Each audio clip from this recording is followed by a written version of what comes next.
डॉलो दुनिया में आने के बाद मैंने सबसे पहला काम तय कर लिया था। मेरा निशाना था शियाओ वू का शिकार करना। मुझे सिर्फ ब्लू सिल्वर ग्रास ही नहीं बल्कि बैरेट और ब्लू सिल्वर ग्रास, दो मार्शल स्पिरिट मिले थे। साथ ही मैं सीधे तांग san के पवित्र आत्मा गांव में आ पहुंचा था। तांग san शुरू से ही जन्मजात पूर्ण सोल पावर वाला था।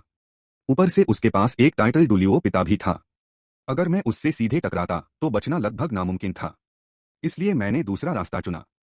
आखिर शियाओ वू का 100,000 साल का सोल रिंग और उसकी सोल बोन तो खुद मेरे सामने मौका बनकर आए थे। तभी दरवाजे पर दस्तक हुई। मैंने दरवाजा खोला तो सामने तांग san खड़ा था। उसने आते ही कहा, गांव में वर्क स्टडी स्टूडेंट का सिर्फ एक ही स्थान है, वह मुझे दे दो। वैसे भी तुम्हारी प्रतिभा कम है, 1 साल बाद दाखिला लोगे तो भी कोई फर्क नहीं पड़ेगा। उसकी बात सुनकर मेरे चेहरे पर नाराजगी साफ दिखाई देने लगी। वह मुझसे बात करने आया था, लेकिन अंदाज ऐसा था जैसे मुझे आदेश दे रहा हो। मैंने खुद को शांत किया और कहा, सिर्फ इसलिए कि मेरी प्रतिभा कम है मैं 1 साल देर से दाखिला लूं? अगर तुम्हारी प्रतिभा इतनी अच्छी है तो 1 साल बाद भी तुम सबसे आगे निकल जाओगे। यह मौका तो तुम्हें मुझे देना चाहिए। तांग san ने तुरंत सिर हिलाया। नहीं, मैं अपना 1 साल बर्बाद नहीं कर सकता। यह कहते हुए उसने अपनी बाह में छिपी लोहे की प्लेट कसकर पकड़ ली और मेरी आंखों में घूरने लगा। मैं समझ गया कि उसे और भड़काना ठीक नहीं होगा। मैंने कहा, ठीक है, अगर तुम्हें यह स्थान चाहिए तो मुझे 10 गोल्ड सोल कॉइन्स दे दो। तांग san ने बिना सोचे जवाब दिया, मेरे पास इतने पैसे नहीं हैं। मैंने तुरंत दूसरी शर्त रख दी, तो फिर अपने पिता से मेरे लिए एक शिकार वाला धनुष, पर्याप्त तीर और एक नई लोहे की कुल्हाड़ी दिलवा दो। उसके बाद मैं यह स्थान तुम्हें दे दूंगा। तांग san फिर भी मना करने ही वाला था। मैंने ठंडे स्वर में कहा, मेरी प्रतिभा तुमसे कम है, ऊपर से मुझे 1 साल देर से दाखिला लेना पड़ेगा। इतनी सी बात भी तुम नहीं मान सकते? तुम्हारे पिता तो लोहार हैं, उनके लिए ये चीजें बनाना मुश्किल नहीं है। तांग san ने पूछा, तुम्हें ये सब चीजें किस लिए चाहिए? मैंने बिना झिझक जवाब दिया, शिकार के लिए। खरगोश वगैरह का शिकार करूंगा। खरगोश का हर हिस्सा काम आता है। उसकी हड्डियां भी कीमती होती हैं, उसका मांस भी खाया जा सकता है और उसका सिर भी बहुत स्वादिष्ट होता है। यह सुनकर तांग san के मन में हल्की सी बेचैनी हुई, लेकिन उसने ज्यादा नहीं सोचा और मेरी बात मान ली। उसे आगे चलते देख मेरा मूड काफी अच्छा हो गया। हथियार अब लगभग मेरे हाथ में थे। बस जल्दी ही उस छोटे खरगोश को तीर से मारने का इंतजार था। कुछ देर बाद हम तांग san के घर पहुंच गए। तांग हाओ ने शराब का मटका नीचे रखा और कहा, सबसे अच्छा धनुष भी यह नहीं खींच पाएगा। तांग san भी आगे बढ़ा और बोला, कोई और चीज मांग लो। धनुष खींचना आसान नहीं होता। सही निशाना लगाने के लिए बहुत अभ्यास चाहिए। कहीं ऐसा न हो कि खरगोश की जगह गांव का कोई आदमी घायल हो जाए। वह इतनी गंभीरता से बोल रहा था मानो मुझे हथियार न देना उसका वादा तोड़ना नहीं बल्कि गांव वालों की सुरक्षा के लिए जरूरी हो। इतना कहकर वह कमरे के कोने में गया, एक कुदाल उठाई और मेरी तरफ बढ़ाते हुए बोला, काओ यू, तुम्हारी प्रतिभा अच्छी नहीं है। सोल मास्टर बनने का रास्ता छोड़ दो। यह कुदाल तुम्हारे ज्यादा काम आएगी। तांग san की यह बात सुनकर मेरे होंठ फड़क उठे। अभी कुछ मिनट पहले ही वादा किया था और अब सब भूल भी गया। अगर धनुष नहीं देना था तो किसी और को बेच देता। आखिर एक कुदाल की कीमत ही कितनी होती है। अच्छी बात यह थी कि उस समय ओल्ड जैक भी घर में मौजूद थे। उनकी नजर में तांग san हमेशा एक अच्छा और ईमानदार बच्चा था। उन्हें बिल्कुल यकीन नहीं हुआ कि तांग san अपना वादा तोड़ सकता है। इसलिए उन्होंने सीधे तांग हाओ की तरफ देखा और कहा, इस बात का जवाब दीजिए। तांग हाओ के चेहरे पर हल्की झिझक दिखाई दी।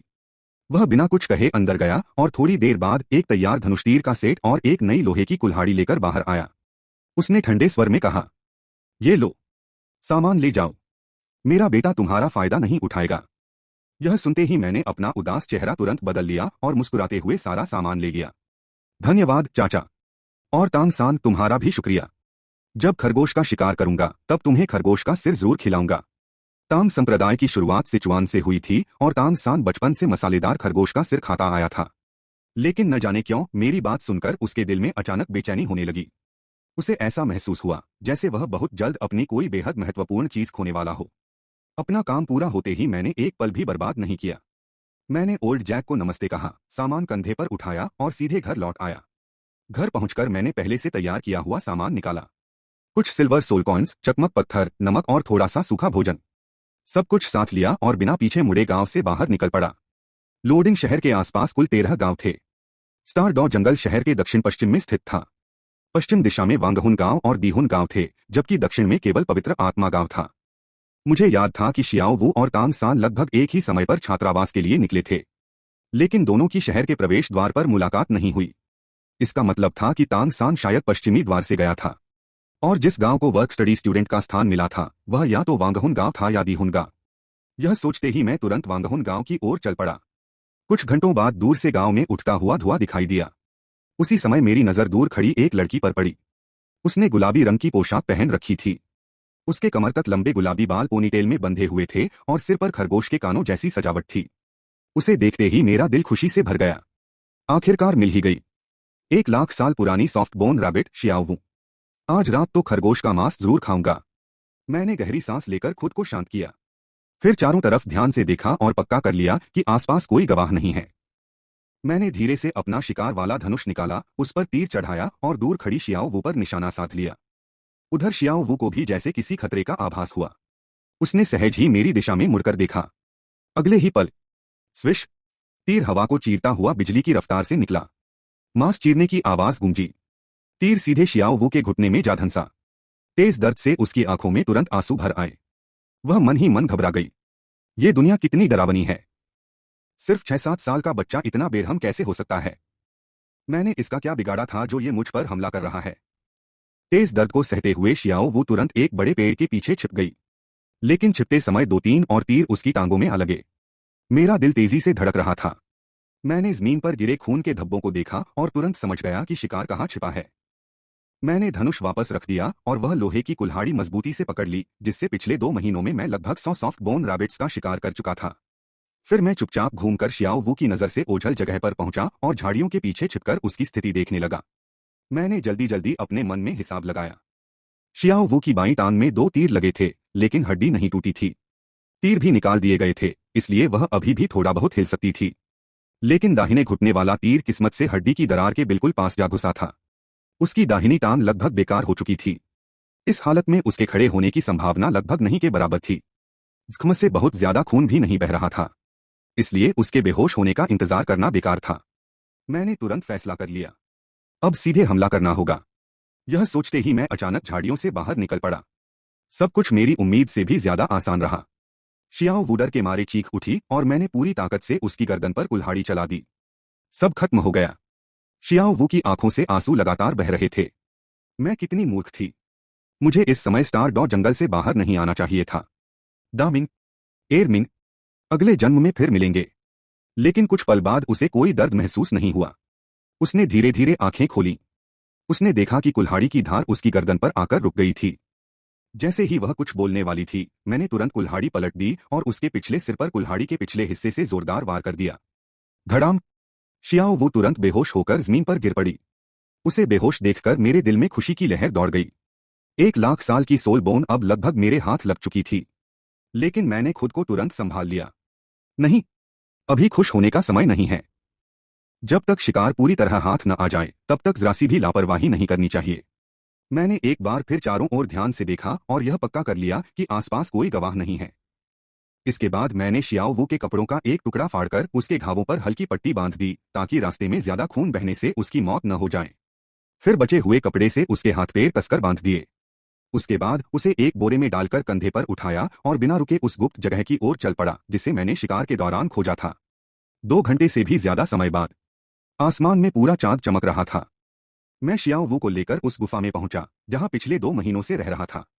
मैंने बोरा जमीन पर फेंका और कहा, अब नाटक बंद करो। मुझे पता है कि तुम रास्ते में ही होश में आ चुकी थी।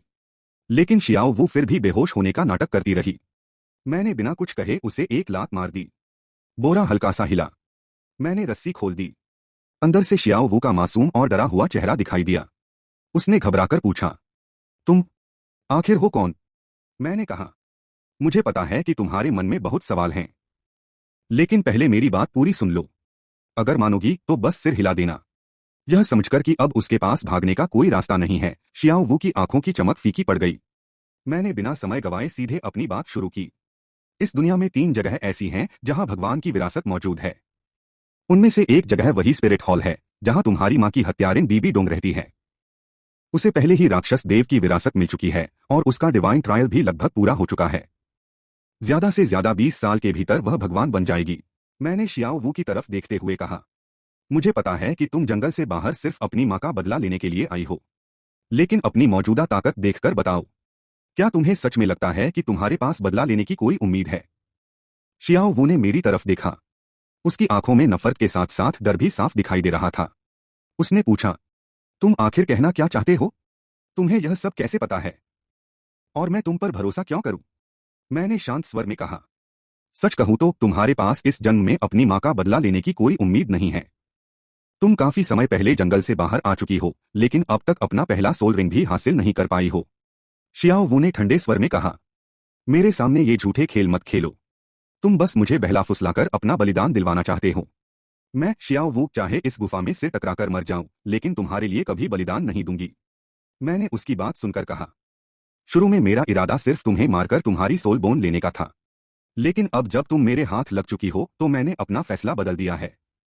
अब मैं तुम्हारी सोल बोन के साथ तुम्हारा सोल रिंग भी लेना चाहता हूं। शियाओ वू ने बिना डरे कहा, तो फिर देर किस बात की? मुझे अभी मार डालो। मैं हल्का सा मुस्कुराया, इतनी जल्दी फैसला मत करो। तुम्हारी मां पूरी तरह मरी नहीं है। उसकी आत्मा का एक हिस्सा अभी भी उसकी सोलबोन के अंदर मौजूद है और एक सुनसान पहाड़ में छिपा हुआ है। यह सुनते ही शियाओ वू का चेहरा बदल गया। वह खुद को संभाल नहीं पाई और घबराकर बोली, क्या? मेरी मां अभी भी जिंदा है? तुम्हें यह सब कैसे पता? मैंने शांत स्वर में कहा, तुमने अभी तक पहला सोल रिंग भी प्राप्त नहीं किया है। तुम्हारी मां को बीबी डोंग ने मारा था।